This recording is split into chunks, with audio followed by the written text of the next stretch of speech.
देवना मैम, बहुत शुक्रिया आपका समय देने के लिए। स्वागत है आपका 18 स्वदेश पर। आपकी बेबाक राय मैम, बाजार उसको बहुत तवज्जो देता है। आपसे सबसे पहले ये जानेंगे कि चुनाव नतीजों से पहले आप अपने पोर्टफोलियो में किस तरह से स्ट्रेटजी बना रही हैं, और क्या ये वक्त ठीक है कि थोड़े कैश पे बैठें या कैश को बढ़ाएं, या फिर ऐसी कोई टेंशन आपको बाजार में अभी दिख नहीं रही है, कोई ज्यादा चेंजेस करने की जरूरत नहीं है? शुक्रिया। देखिए, जहाँ तक बाज़ार का सवाल है, आपको 2 तरह से बाज़ार को देखना होता है। एक कि 1-2 साल का क्या दृष्टिकोण है और फिर 1-2 महीने का क्या दृष्टिकोण है। तो जो 1-2 साल का मेरा दृष्टिकोण है, वो पॉज़िटिव है कि बाज़ार अभी भी अच्छा लगता है। वो एक पूरा दशक तो 2010 से 20 तक का बाज़ार का प्रदर्शन बहुत ही खराब रहा। आपको फ़िक्स्ड डिपॉज़िट से ज़्यादा रिटर्न नहीं मिल पाए। तो उसके कारण अभी बाज़ार में ऐसा डर नहीं है कि बहुत बड़ा क्रैश आएगा। लेकिन वो जो 1-2 महीने की ऐसा होता है कि कुछ अप्रत्याशित हो जाए, कुछ ऐसा हो जाए, तो उसके लिए हम लोगों ने जो स्ट्रैटेजी करी है, अपने जो पीएमएस के पोर्टफ़ोलियो जैसे उनके लिए है, वो ये कि हेज कर लिया है, कैश पर नहीं बैठे, पूरी तरह इन्वेस्टेड हैं, लेकिन हेज कर लिया है, एक तरह आप समझिए इंश्योरेंस खरीद ली है।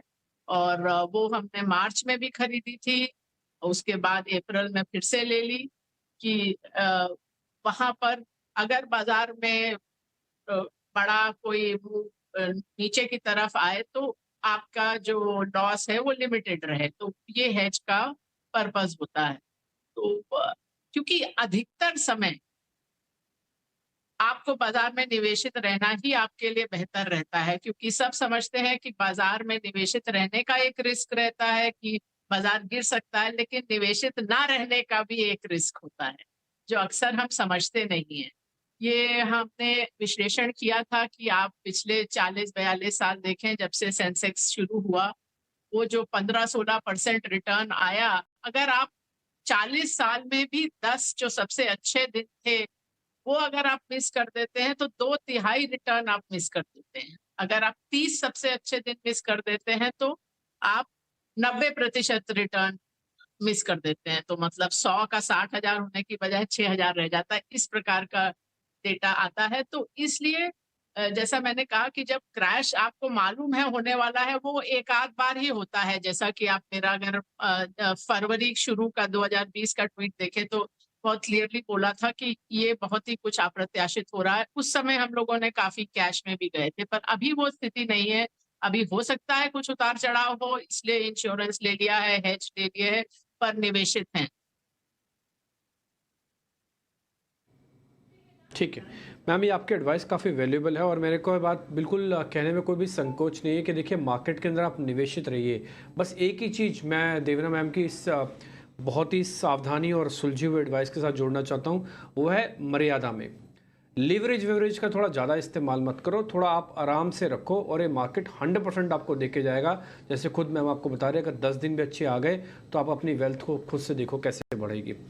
देवना मैम, एक छोटी सी चीज़ मेरे को और पता करनी है। मार्केट के अंदर अलग अलग हिस्सेदार हैं, उसमें एक इंस्टीट्यूशनल भी है, एफआईज भी है, और एक स्वाभाविक सी बात है, कोई बड़ा इवेंट होता है तो इंस्टीट्यूशनल थोड़ा बैकफुट पे चले जाते हैं। जैसे इंडिया में स्लाइटली बैकफुट पे आए हैं थोड़ा। एक तो सामने चाइना खड़ा हो गया और दूसरे यहाँ पे इलेक्शंस का है।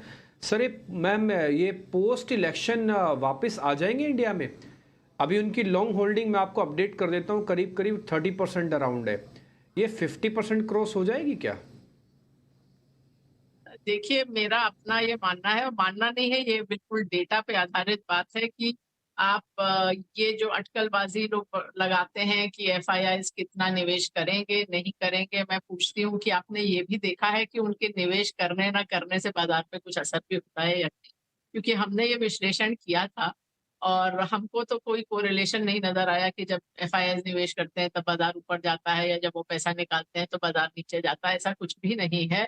और इसके लिए इससे बड़ा मैं आपको और क्या उदाहरण दूँ कि एफआईआईज़ का निवेश शुरू हुआ था 1994 में, और 1994 से लेके 2003 9 साल का वही एक पीरियड है सेंसेक्स की हिस्ट्री में, सेंसेक्स के इतिहास में, जहाँ रिटर्न 0 रहा। तो वो उस समय ना म्यूचुअल फंड्स थे, ना इतना ज़्यादा रिटेल का निवेश था। एक बिल्कुल नया स्रोत आया पैसे का, बिलियंस ऑफ डॉलर्स आए और बाजार नहीं चला। बाजार उससे पहले चल चुका था। तो ये इसलिए मैं उस पे तो अब ध्यान ही नहीं देती, क्योंकि हम बहुत डेटा पे जाते हैं, तो बिना डेटा के जिस चीज़ का डेटा से नज़र ही नहीं आता कि एफआईआर के आने-जाने से कोई फ़र्क पड़ता है बाजार को, तो उस पर मैं अब अटकलबाज़ी करती ही नहीं।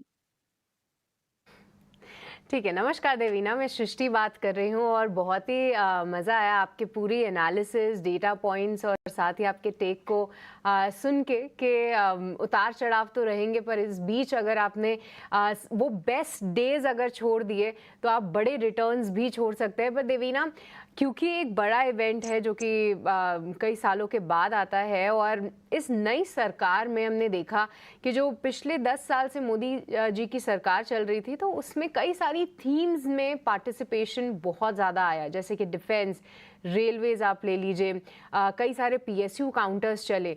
तो देवीना, अब जिस तरीके से इन स्टॉक्स में या इन सेक्टर्स में रनअप हमने ऑलरेडी देख चुका है, क्या नतीजों के वर्डिक्ट से पहले कोई रणनीति ऐसी अपनानी चाहिए कि थोड़े से सेफ हो जाएं इन सभी काउंटर्स में, या फिर कोई ऐसे पॉकेट्स जो आप हाईलाइट कर पाएं कि जहां पे अभी भी लगता है कि सेफ्टी बरकरार है और लंबे समय का नजरिया जो है वहां पे आप पॉजिटिव ही रख सकते हैं?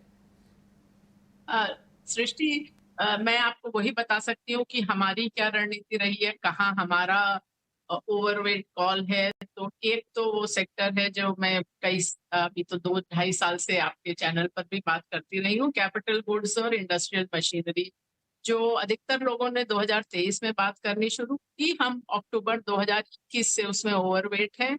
उसके बाद हर तिमाही हम उसमें कुछ-कुछ कटौती करते हैं। हर तिमाही ये प्रश्न भी पूछते हैं कि अब इतना रन अप हो गया तो क्या खत्म हो गया? अभी तक हमको वो सिग्नल नहीं आया है कि वो खत्म ही हो गया है रन अप, बट उसमें बहुत सारे स्टॉक दुगने, तिगने, चौगुने भी हुए हैं। तो हमने कटौती तो की है, पर अभी भी ओवरवेट है। पिछले 1 डेढ़ साल में जहाँ हमने वेट बढ़ाया वो है ऑटो कंपोनेंट्स, फार्मास्यूटिकल्स, थोड़ा कंस्ट्रक्शन, तो वहाँ भी ओवरवेट है। जहाँ हाल फिलहाल मतलब 1 डेढ़ महीने में थोड़ा वेट बढ़ाया है, वो है मेटल्स।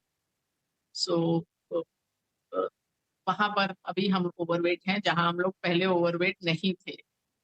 अ, तो ये अभी जो हमने देखा है वो यही है। जहाँ तक सरकार बदलने की बात है, आई मीन आपके बहुत सारे जो दर्शक हों वो तो उस समय शायद बाजार में नहीं रहे होंगे। लेकिन 20 साल पहले भी एक बड़ा इवेंट आया था, 2004 का इलेक्शन, जहाँ पर सरकार वाजपेयी जी की इतनी उनको विश्वास था कि उन्होंने इलेक्शन 6 महीने जल्दी करवा दिया और अंत में ऐसा हुआ कि लगभग आधे से ज़्यादा कैबिनेट का खुद की सीट भी नहीं बच पाई। तो वो एक बाजार के लिए बड़ा शॉक था। उस दिन बाजार सर्किट डाउन था, ट्रेडिंग हॉल्ट हो गई, वो सब हुआ। पर हफ्ते भर में बाजार भूल गया और वो 1 साल बाजार के लिए सबसे अच्छा सालों में से था। तो हम लोग शायद कुछ ज़्यादा टाइम लगाते हैं, समय लगाते हैं, अपना दिमाग लगाते हैं कि चुनाव का क्या परिणाम होगा या राजनीति में क्या हो रहा है। बाजार का लॉजिक थोड़ा अलग रहता है, अर्थव्यवस्था का, बाजार का, वो सब चीज़ों का। ठीक है देवीना, इसी के साथ आपका हम बहुत-बहुत शुक्रिया करना चाहेंगे, क्योंकि हम जानते हैं कि आपने कई सारे इलेक्शंस देखे हैं, आपने एग्जाम्पल्स भी दिए और इसी लर्निंग्स का फ़ायदा जो है हम भी और हमारे सभी दर्शक जो है उठाने की पूरी कोशिश करते हैं। बहुत-बहुत शुक्रिया देवीना, बहुत अच्छा लगा आपसे बात करके। शुक्रिया।